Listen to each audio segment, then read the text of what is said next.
40তম শতরান বিরাটের। ভারতের ইনিংস থামল 250 রানে। অজিতের বিরুদ্ধে দ্বিতীয় ওয়ানডেতে প্রবল চাপের মধ্যে শতরান কোহলির। 108 বলে 9টি চারের সাহায্যে ইনিংস সাজিয়ে এদিন শতরান হাঁকালেন রান মেশিন বিরাট। কোহলির ক্যারিয়ারের এটি 40তম ওয়ানডে শতরান, অর্থাৎ ওয়ানডেতে সচিনের সর্বাধিক শতরানের আরও কাছে পৌঁছে গেলেন ভিকে। ওয়ানডে ফরম্যাটে সচিন টেন্ডুলকারের 49টি শতরান থেকে আর মাত্র 9 কদম দূরে রয়েছেন বিরাট। শতরানের পর অবশ্য মনোসংযোগ ধরে রাখতে পারলেন না অধিনায়ক।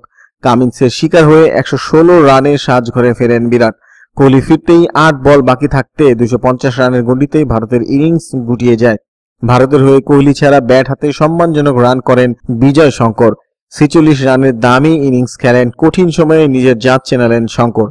রান আউট হয়ে অর্ধশতরান মাঠে ফেলে না এলে বড় রান হাঁকাতে পারতেন কোহলির সংসারের তরুণ অলরাউন্ডার। সিংহাসন খোয়াতে পারেন কিং কোহলি, মুকুট খোয়াতে পারেন বিরাট কোহলি। অদূর ভবিষ্যতে ভারত অধিনায়কের কাছ থেকে সিংহাসন ছিনে নিতে পারেন কিউই তারকা কেন উইলিয়ামসন। ওয়ানডের পাশাপাশি আইসিসির টেস্ট র্যাঙ্কিংয়েও বেশ কিছুদিন ধরেই সাম্রাজ্য বিস্তার করছেন বিরাট। ব্যাটসম্যানদের তালিকার 1 নম্বরের সিংহাসনে নিজের দখলে রেখেছেন কোহলি।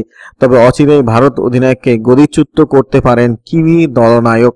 বাংলাদেশের বিরুদ্ধে চলতি সিরিজের প্রথম টেস্টে দুরন্ত ডাবল সেঞ্চুরি করার সুবাদে ক্যারিয়ারের সেরা রেটিং পয়েন্টে পৌঁছে গিয়েছেন উইলিয়ামসন। সিরিজের আগে 897 পয়েন্টে দাঁড়িয়ে থাকা কেন টেস্টের পারফরমেন্স দিয়ে 18 পয়েন্ট সংগ্রহ করেন, অর্থাৎ এই মুহূর্তে তার সংগৃহীত রেটিং পয়েন্ট 995। তিনি যথারীতি ব্যাটসম্যানদের তালিকায় দ্বিতীয় স্থানে থেকে গেলেও শীর্ষে থাকা কোহলির সঙ্গে ব্যবধান কমিয়ে ফেলেছেন বেশ কিছুটা।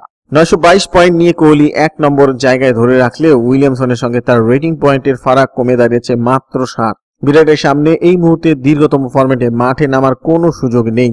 সেখানে উইলিয়ামসন হাতে পাবেন চলতি সিরিজের আরও 2টি টেস্ট। সুতরাং বাংলাদেশের বিরুদ্ধে 2টি টেস্ট ধারাবাহিকতা বজায় রাখতে পারলে কোহলিকে সরিয়ে আইসিসির বিশ্বসেরা টেস্ট ব্যাটসম্যানের মুকুট ফিরে পেতে পারেন উইলিয়ামসন। 2015 সালে স্বল্পদিনের জন্য এই মুকুট মাথায় পড়েছিলেন তিনি। উইলিয়ামসন অবশ্য নিউজিল্যান্ডের হয়ে সর্বকালের সেরা রেটিং পয়েন্টে পৌঁছানোর রেকর্ড গড়ে ফেলেছেন ইতিমধ্যেই।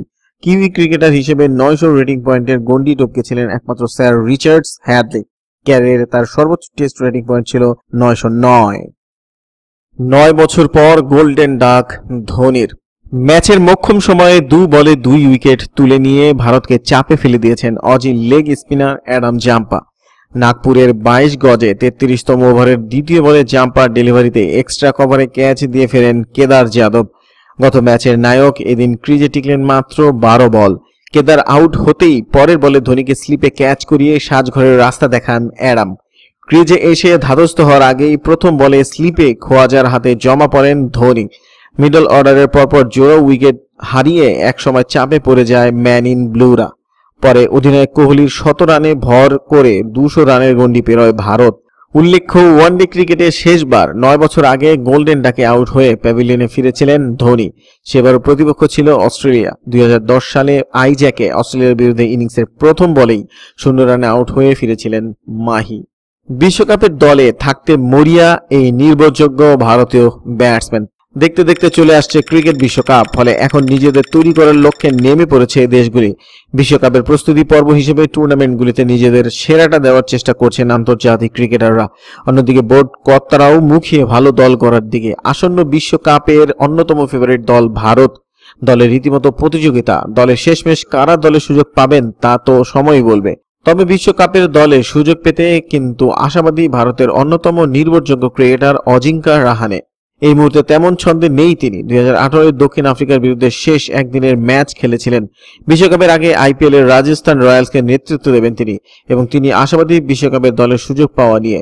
দ্য কুইন্টকে দেওয়া সাক্ষাৎকারে তিনি জানান, হ্যাঁ, আমি খুব আশাবাদী এবং আইপিএল কে টার্গেট করছি। আইপিএল সবচেয়ে বড় প্ল্যাটফর্ম এবং নিশ্চিত আমি আইপিএল এ ভালো করব এবং একদিনের দলে সুযোগ পাবো।